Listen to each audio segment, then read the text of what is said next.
오늘 말씀의 제목은 믿음의 터 다지기입니다.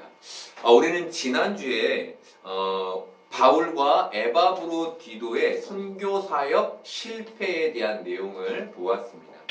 이 실패는 바울의 사역을 기대하며 에바브로디도를 바울에게 파송한 빌립보 교회의 낙심을 가져왔습니다. 하지만 바울은 이 모든 게 주 안에서 은혜임을 그들에게 설명했죠. 그리고 오늘 바울은 3장 1절에서 다시 한번 주 안에서 기뻐하라 라고 권면합니다. 1절의 말씀에 시작이 끝으로 라고 되어 있는데 이 끝으로는 그런데 라는 의미를 가지고 있습니다. 바울이 빌립보 교인들에게 그런데 내가 다시 한번 거듭 강조하고 싶은 게 있는데 그게 주 안에서 기뻐하라는 거예요. 주 안에서 기뻐하라. 우리의 기쁨은 상황에 얽매입니다. 그 상황에 얽혀 있는 것이죠.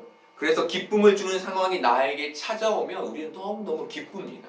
하지만 고난과 고통이 찾아오면 우리는 금세 기쁨을 잃고 맙니다. 지금 빌립보 교회는 옥에 갇힌 바울과 병든 에바브로디도의 귀환이라는 선교 사역의 실패로 인한 낙심 가운데 있습니다. 이것은 그들이 품었던 하나님에 대한 기대와 믿음마저도 흔들어 놓았습니다. 그런데 바울은 그들에게 다시 한번 주 안에서 기뻐하라고 강조합니다. 기쁨이 상황에 있지 않고 주 안에 있음을 말해주는 겁니다. 우리가 상황에 얽매여서 기뻐하기도 하고 낙심하기도 하는 게 아니라 우리의 기쁨이 주 안에 있다는 겁니다. 우리의 낙심도 주 안에 있다는 겁니다. 그러니 항상 기뻐하라는 겁니다. 다르게 말하면 낙심된 상황, 낙심된 현실이지만 이 상황을 주 안에서라는 큰 그림으로 바라보면 실패를 실패로 읽어내지 않을 수 있다는 겁니다. 그러니 실패는 없는 것이죠. 우리의 환경에서 우리가 물질로 어려움을 겪고 사업의 실패를 경험하고 어떠한 고통 가운데 있어도 실패는 없는 겁니다. 하나님은 아브라함에게 이삭을 제물로 바치라고 말씀하셨습니다. 그런데 이 명령은 하나님이 아브라함의 자손을 모래알과 같이 많게 하겠다라고 하신 그 약속 후에 있었던 명령이었습니다. 그래서 이 명령은 하나님 스스로 그 약속을 깨뜨리는 것이었습니다. 하지만 아브라함은 하나님의 명령에 순종합니다. 그리고 바로 이 믿음의 터 위에 이스라엘이라는 나라가 세워지게 되는 겁니다.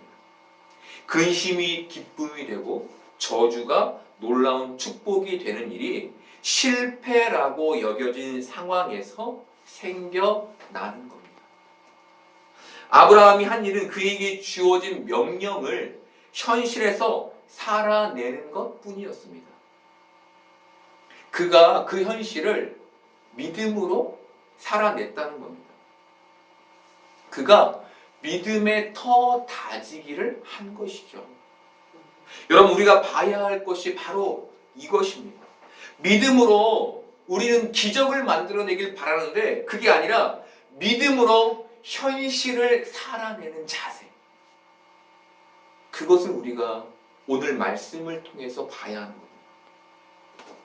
여러분, 지금의 이 고통과 고됨과 낙심을 믿음으로 견디는 게 믿음이며 우리가 믿음으로 현실을 견딜 때 믿음이 우리 후손에게 이어지는 놀라운 은혜가 하나님의 약속인 겁니다.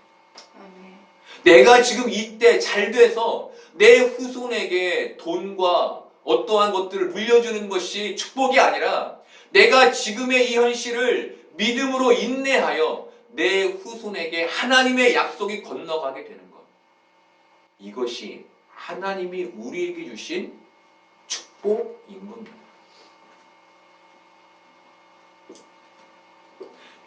이게 우리가 현실에서 가져야 할 주 안에서의 시각인 겁니다. 나만, 나를 위한이 아니라 하나님의 약속이 믿음을 통해 믿음으로 연결되는 것. 이것을 하나님 우리에게 아브라함에게 약속하셨던 것처럼 우리에게 약속하신 겁니다. 그러니 지금 조금 고대도 우리는 믿음으로 지금을 살 수 있는 것이죠. 무엇보다 주 안에서의 시각은 우리에게 담대함과 자유함을 줍니다. 우리는 세상에서 무수한 상황을 만납니다.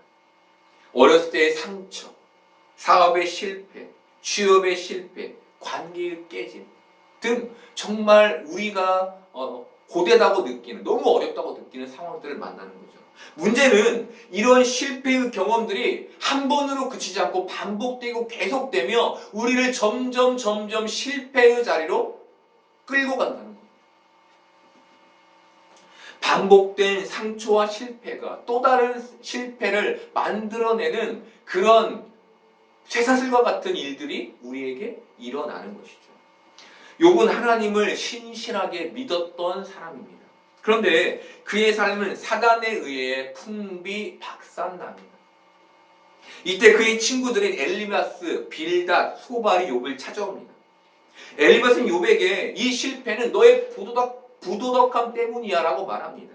그러니 하나님 앞에서 너의 도덕을 바로 세워라고 말합니다. 빌닷은 욥에게 전통적인 하나님 이해를 제시합니다. 하나님은 의로우시다. 하나님은 선하시다. 그러니 하나님을 의롭지 않게 여기지 말고 선하지 않게 여기지 말아라 라는 권면을 합니다. 소발은 욥에게 이 일은 너도 모르게 지은 죄 때문이라고 말합니다. 그러니 네가 모르게 지었을 죄를 회개하라고 말합니다. 그런데 이때 욥은 그 친구들에게 이렇게 말합니다. 나는 도덕적으로 흠이 없으며 하나님은 전통보다 크시며 나는 의롭게 살았다. 쉽게 말하면 나는 지금 이 나의 고통의 원인이 무엇인지 모르겠다라고 말한 겁니다. 여러분, 우리는 욥처럼 도덕적으로 완벽하지도 않고 하나님을 순전히 믿지도 못하며 죄도 있습니다. 하지만 욥이 보여준 태도는 우리에게 중요한 통찰을 가져다 줍니다. 그것은 자신의 실패한 인생을 스스로 재단하고 있지 않다는 겁니다. 스스로 나는 실패했어라고 판단하고 있지 않다는 겁니다. 욥은 자신의 인생을, 자신의 삶을 판단하지 않고 하나님은 온전히 하나님이라는 그 믿음을 가지고 있습니다. 그 믿음을 그 실패의 순간에 잃지 않고 있다는 겁니다. 하나님의 뜻이 뭔지 자신의 인생을 단정짓지 않고 하나님만 바라보고 있는 게 욥의 모습인 겁니다. 여러분, 인생을 스스로 판단하고 재단하는 사람들이 갖는 특징이 있습니다. 그것은 어려움이 닥칠 때마다 자신의 도덕성과 죄를 그리고 전통적인 하나님 이해를 실패의 이유로 삼는 겁니다. 그래서 이 세 가지 상황을 만족시키며 내가 도덕적으로 다시 발라지고 내가 죄에서 다시 온전해지고 내가 전통적인 하나님의 이해를 가지면 다시 성공하게 될 것이라는 기대를 갖습니다. 내가 이것만 바로잡으면 다시 내가 일어날 수 있을 거야. 쉽게 말하면 이 세 가지를 수단화하여 자신의 삶을 바꿔내려고 시도하는 겁니다. 내가 도덕적으로 다시 발라지면 내가 다시 성공할 수 있겠지. 내가 죄를 회개하면 다시 성공할 수 있겠지. 그런데 문제는 이것이 이 바꿔내는 이 시도가 굉장히 신앙적으로 보인다는 겁니다. 열심히 기도하고 열심히 예배하고 열심히 봉사하는 것으로 그 열심으로 내 성공을 이루려 한다는 것이죠. 다른 사람들이 보기에 내 성공을 이루려는 그 모습이 신앙의 열심으로 보인다는 겁니다. 그런데 욥은 다른 걸 보여줍니다. 욥은 자신의 인생을 망쳐놓은 하나님을 원망합니다. 욥은 자신의 인생을 저주합니다. 고통스럽지 않다고 말하지 않습니다. 나는 너무 힘들다고 고백합니다. 왜 하나님께서 최선을 다한 자신에게 이런 고통을 안겨주냐며 하나님께 따집니다. 여러분, 우리가 기대하는 신앙적인 모습이 아니죠. 어찌 보면 쟤는 왜 신앙이 없지? 라고 생각되는 모습으로 그 친구들 앞에 서 있는 겁니다. 그런데 욥은 그럼에도 하나님은 하나님이시라는 믿음을 잃지 않습니다. 여러분, 이것이 중요합니다. 그는 하나님을 자신의 실패를 탈출할 도구로 여기지 않습니다. 그에게 하나님은 그저 여전히 하나님이십니다. 내가 실패했어도 하나님은 여전히 하나님이신 겁니다. 여러분, 이런 믿음은 우리에게 쉽지 않습니다. 왜냐하면 지금껏 이렇게 살지 않았기 때문입니다. 우리는 어떻게 살았습니까? 내 인생의 탈출을 위해 지푸라기라도 잡는 심정으로 하나님을 붙잡아 왔죠. 그게 우리가 지금껏 가져왔던 신앙입니다. 여러분, 욥은 실패라는 문제에 갇히지 않습니다. 문제에 갇히지 않은 이유는 그가 문제를 해결하기 위한 신앙을 갖고 있지 않아서였습니다. 그가 가지려 했던 게 하나님이었기 때문입니다. 그가 하나님을 신실하게 예배했던 이유, 그가 자식들의 제사를 책임지며 그들에게 신실한 제사를 요구했던 이유는 그가 부자로 잘 살기 위해서가 아니라 하나님을 하나님으로 믿는 신앙에 있었던 겁니다. 어떠한 조건도 아니라, 그래서 내가 실패했어도 그 조건에 맞물려서 하나님을 판단하는 게 아니라 그저 그에게는 하나님이 하나님이셨던 겁니다. 여러분, 이것이 바로 주 안에서의 시각입니다. 내가 어떤 처지에 처해도 하나님은 하나님이신 겁니다. 내가 이렇게 하면 하나님이 기뻐하시고 저렇게 하면 하나님이 싫어하신다는 그런 어떤 거에 휘둘리지 않고 그저 내 모습을 하나님 되심에 세우는 것. 욥이 우리에게 이 신앙의 모습을 보여주는 겁니다. 지난주에 노예가 있었습니다. 오랜만에 시찰의 목사님들을 만나게 됐는데 그중 한 목사님이 만나면 늘 해주시는 말씀이 있습니다. 그것은, 목사님 아직 소식이 없나요? 네, 목사님 아직 소식이 없네요. 하나님의 때가 있으니까 기다리면 하나님이 주십니다. 우리는 믿고 기다릴 수밖에 없죠. 저는 이 말을 들을 때마다 위로를 받습니다. 왜냐하면 많은 사람들이 빨리 받았으면 좋겠다는 말로 저를 위로할 때 이분만이 기다리면 하나님이 주실 겁니다 라고 말해주기 때문입니다. 저는 이 말에서 하나님은 하나님이시라는 믿음의 고백을 보게 됩니다. 인간의 욕심으로는 빨리 받아서 빨리 건강하게 생활하는 게 좋은 것 같은데, 지금이 믿음으로 제 삶을 살아야 할 때이며 이 삶이 저의 자녀와 지금 이 자리에 앉아있는 여러분들에게 믿음을 만들어내는 역할을 한다면, 지금이 저에게 힘들고 어렵고 지쳐도 저는 하나님은 하나님이시라는 믿음을 가지고 지금을 믿음으로 버텨내는 게 맞다고 생각하는 거예요. 여러분, 믿음으로 이 현실을 버텨내는 것, 그것이 믿음의 터 다지기인 겁니다. 세상 사람들은 자신의 잘됨을 위해서 버티고 힘내지만 우리는 믿음으로 인해서 버티고 살아내는 것. 그리고 이 믿음의 터 다지기를 통해서 나의 후손에게 나의 믿음이 전가되는 것. 이 하나님의 약속을 믿는 것. 이것이 우리가 이 현실에서 살아야 할 믿음의 모습인 겁니다. 그래서 주 안에서 실패란 없는 겁니다. 욥은 자식을 잃고 아내에게 버림을 받고 재산을 잃고 기아로 자신의 몸을 긁지 않으면 살 수 없는 상황에 처했습니다. 너무너무 불쌍한 상황에 처한 거죠. 그런데 그는 그 시간 믿음의 터 다지기를 합니다. 믿음으로 그 고통을 버티는 겁니다. 우리 주위에는 정말 힘들고 어려운 사람들이 있습니다. 매일매일 살이 베이는, 칼로 베이는 것 같은 고통을 느끼는 사람이 있는가 하면 너무나 오랜 병에 지쳐버린 사람, 해결될 것 같지 않은 문제로 장시간 어려움에 처한 사람들은 어떻게 위로해야 할지 알 수 없는 그런 사람들이 주위에 있습니다. 여러분, 저는 그 극심한 고통에 참여해 보지 않아서 그들을 위로할 말을 가지고 있지 않습니다. 하지만 저는 그들이 그 자리에서 하나님은 하나님이라는 고백을 이루기를 바랍니다. 그 터 다지기를 이루어 가기를 바랍니다.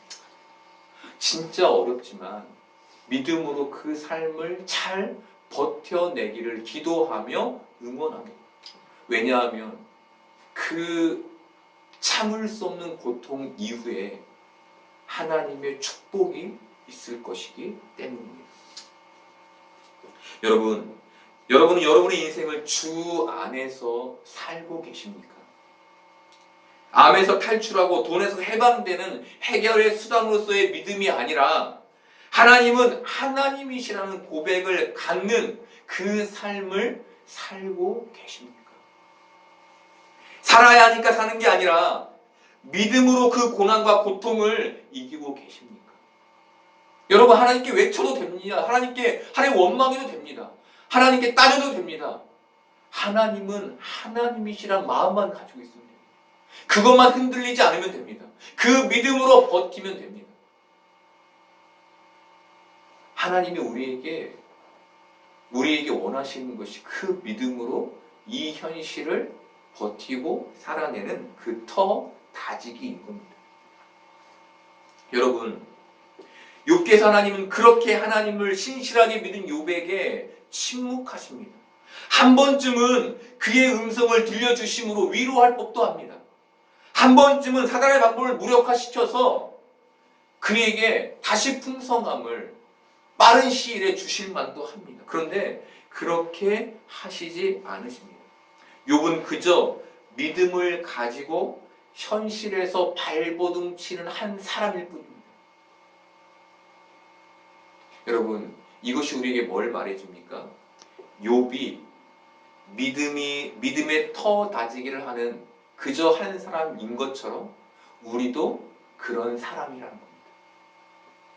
그렇게 기도하는데 하나님이 응답 한번 해주지 않는, 그렇게 몸부림치는데 성공 한번 해보지 못하는 그런 모습을 욥이 보여주는 것이죠.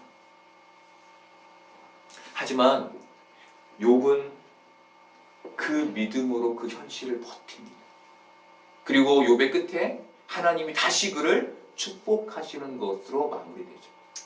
여러분, 우리가 이 현실을 믿음으로 버틸 수 있기를 바랍니다. 그래서 아브라함에게 주셨던 그 약속이 우리에게도 이루어지는, 우리의 후손에게 우리의 믿음이 전달되고 그들이 그 믿음으로 살아가게 되는 놀라운 축복을 누리는 여러분들 되기를 바랍니다. 빌립보 교회를 향해 주 안에서의 기쁨을 언급한 바울은 곧바로 그들에게 주의를 줍니다. 2절 보겠습니다. 개들을 삼가고 행악하는 자들을 삼가고 몸을 상해하는 일을 삼가라. 빌립보 교회는 유대인들이 가진 신앙 전통의 공격을 받고 있었습니다. 그것은 할례를 행해야만 진짜 믿음의 후손이 된다는 전통이었습니다. 이 문제는 기독교로 개종한 유대인 기독교인들로 인해 발생된 것이었습니다. 그들이 믿음으로가 아니라 믿음 더하기 할례도 필요하다라고 그들에게, 빌립보 교인들에게 말한 것이죠. 바울은 이것을 믿음에 반하는 일이라고 말합니다. 그런데 여기서 우리가 봐야 할 중요한 것은 이 문제가 교회 밖에서 일어나지 않고 교회 안에서 일어나고 있다는 겁니다. 교회 안에서는 믿음의 일들이 일어나야죠.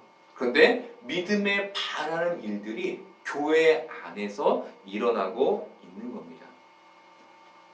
여러분, 교회 안에서 일어나는 믿음에 반하는 일이 무엇입니까? 행위에서 구원을, 믿음을 찾는 것이죠. 우리나라에만 있는 예배가 있습니다. 그것은 새벽 예배입니다.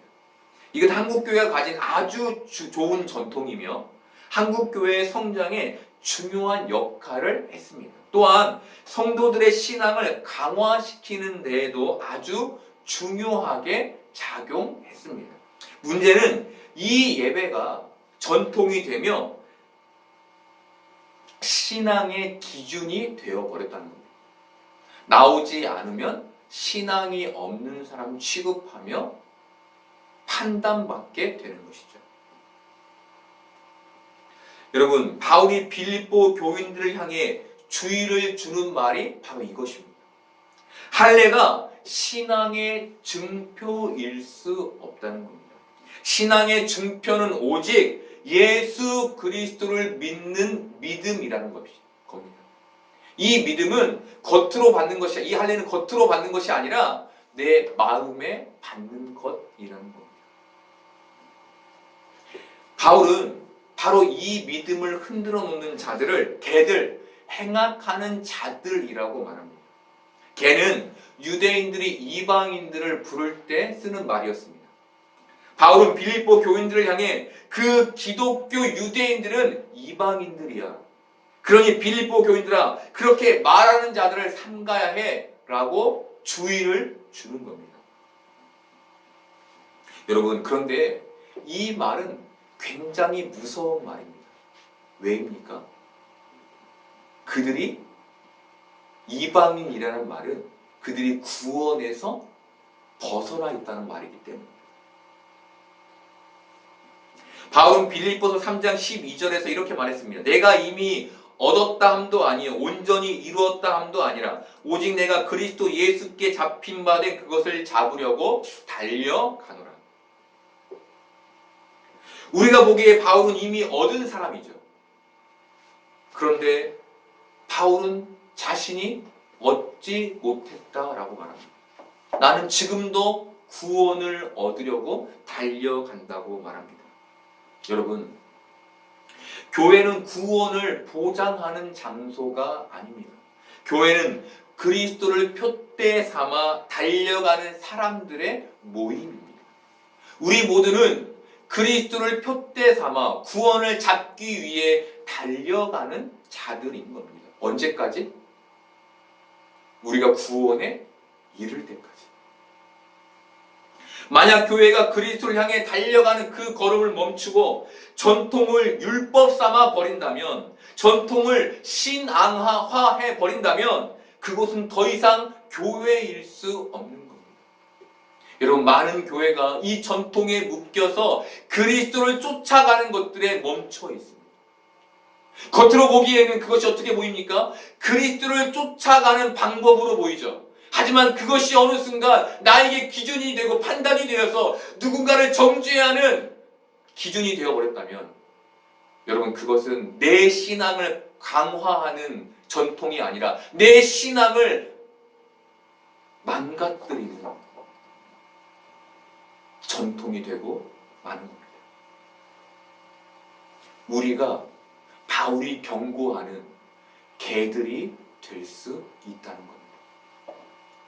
우리가 바울이 경고하는 행악하는 자가 될 수 있다는 겁니다. 여러분, 너무 무서운 얘기 아닙니까? 우리는 구원을 잡기 위해 지금 이 자리에 있는 것 아닙니까? 그런데 이 자리에서 구원을 잡고자 앉아 있는데 너희는 이방인이라는 소리를 듣는다면, 너희는 구원에서 멀다라는 소리를 듣는다면 그것이 얼마나 무서운 얘기입니까? 바울은 우리가 바로 그 문제에서 해방되기를 바란 겁니다. 오늘 말씀 2절에는 몸을 상해하는 일이라는 말이 있습니다. 이것을 개역 한글 성경, 우리가 그 전에 보던 성경에서는 손할례당이라고 번역했습니다. 손할례당이란 살점을 떼어낸다는 뜻으로 할례를 비하하는 말입니다. 바울이 지금 그 전통을 요구하는 그들에게 너는 손할례당이다 라고 말하며 그들의 그 행위를 비하하는 거예요. 바울이 왜 이렇게 그들의 그 손할례를 비하한 걸까요? 3절에 진짜 할례와 대조하기 위해서. 그건 할례가 아니야. 진짜 할례는 이거야. 육체의 살점을 떼어내기만 하는 것이 할례가 아니라 하나님의 성령으로 봉사하며 그리스도 예수로 자랑하고 육체를 신뢰하지 않는 것이 진짜 할례라는 것을 강조하기 위해 손할례당이라는 표현을 사용한 겁니다. 여러분은 손할례당입니까? 그냥 할례당입니까? 하나님의 성령으로 봉사한다는 말은 자기 자랑을 위해 봉사하지 않는다는 겁니다. 그래서 그리스도 예수를 자랑하게 되는 것이죠. 그래서 이 사람은 세상 것을 자랑하지 않게 되는 겁니다. 내가 성령으로 봉사하니까. 이게 진짜 할례, 내 마음에 받은 할례라는 것이죠. 제가 예배 시작을 할 때 기도에 로마서 22장 28, 29절 말씀을 읽어드렸죠. 거기에서 마음의 할례라는 얘기가 나오죠. 그렇죠. 내가 나를 위해 믿음의 표식을 남기려고 하는 행위를 접고 교회를 위해 그리스도 예수가 나타나게 하는 것을 위한 행위가 진짜 할례라는 겁니다. 여러분, 우리가 진짜 할례파가 되려면 세상의 자랑을 의지해서는 안 됩니다. 명예가 필요 없다는 말이 아닙니다. 그 진짜 본의가 내가 아니라 예수님이냐를 묻는 겁니다. 여러분이 그렇게 찬양하고 여러분이 그렇게 봉사하고 여러분이 그렇게 헌신하는 이유가 나에게 있지 않고 예수님께 있냐고 묻는 겁니다.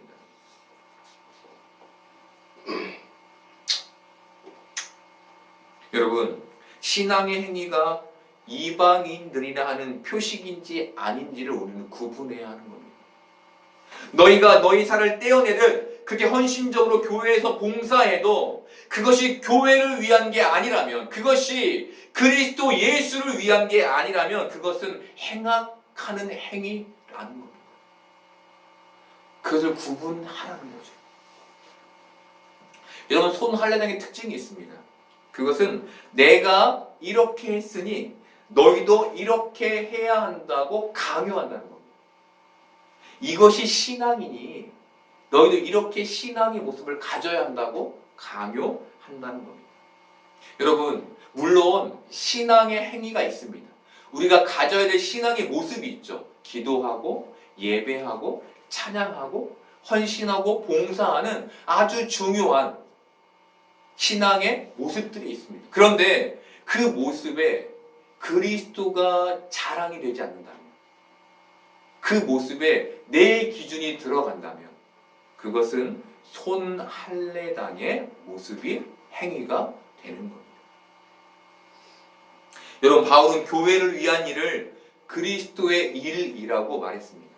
내가 인정받고 내가 돋보이고 내가 영광 받는 것은 그리스도의 일이 아니죠.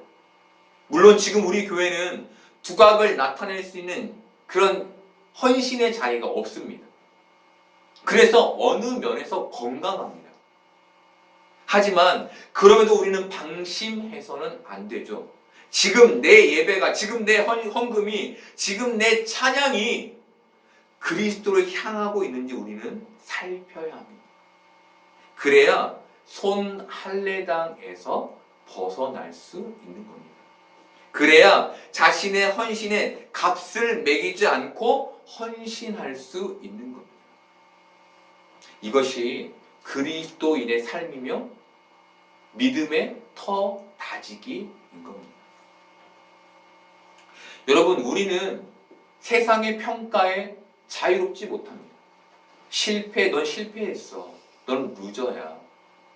이런 평가들이 있죠. 그렇죠? 이런 평가에 넌 잘못했어. 이런 평가에 자유롭지 못합니다. 그런데 주 안에서 우리의 삶을 바라보면 상황은 달라집니다. 세상은 우리를 평가할 때, 세상이 우리를 실패자라고 정의할 때 우리가 그 평가에 나를 맡기지 않을 수 있는 유일한 방법은 주 안에서 뿐인 겁니다. 아브라함에게 하셨던 하나님의 약속이 지금 우리에게도 유효함을 믿고 지금의 삶을 믿음으로 살아내는 것, 이 현실을 믿음으로 버텨내는 것, 이것이 우리가 주 안에서 기뻐할 수 있는 이유인 겁니다. 그래서 우리에게 고난이 찾아와도 우리가 기뻐할 수 있는 것이고, 바울이 그래서 항상 기뻐하라 라고 말하는 겁니다. 예수님 마태복음 11장 28절부터 30절까지 해서 이렇게 말씀하셨습니다. 수고하고 무거운 짐진 자들아 다 내게로 오라. 내가 너희를 쉬게 하리라. 나는 마음이 온유하고 겸손하니 나의 멍에를 메고 내게 배우라. 그리하면 너희 마음이 쉼을 얻으리니 이는 내 멍에는 쉽고 내 짐은 가벼움이라. 예수님에게서 온유와 겸손을 배우면 내가 가진 세상의 무거운 짐을 벗게 된다는 겁니다. 세상이 커 보이고 믿음은 작아 보이며 이 작은 온유와 겸손을 가지면 이 강한 세상에서 아무것도 할 수 없어 보이지만 이 쓸데없어 보이는 온유와 겸손을 가질 때 이 세상의 무거운 짐을 벗을 수 있다는 겁니다. 여러분, 믿음을 가지면, 온유와 겸손이라는 믿음을 가지면, 예수 그리스도를 가지면, 예수 그리스도를 믿으면 우리가 이 땅에서 세상이 주는 무거운 짐을 벗을 수 있는 겁니다. 예수님은 이것을 우리에게 말씀해 주시는 겁니다. 여러분, 우리가 제도에 끌려가는 손할례당이 아닌 할례당의 신앙을 갖기를 원합니다. 성령의 충만함으로 봉사하고, 성령의 충만함으로 그리스도를 자랑하고, 성령의 충만함으로 하나님을 예배하는 여러분들 되기를 바랍니다. 그래서 여러분, 우리가 이 땅이, 이 현실이 고되고 어렵지만 주 안에서 하나님은 하나님이심을 믿으며 터 다지기의 삶을 살아갈 수 있기를 바랍니다. 그래서 우리가 아브라함에게 하나님이 주셨던 그 축복을 자손에게 베풀 수 있는 복된 삶을 살아갈 수 있기를 소망합니다.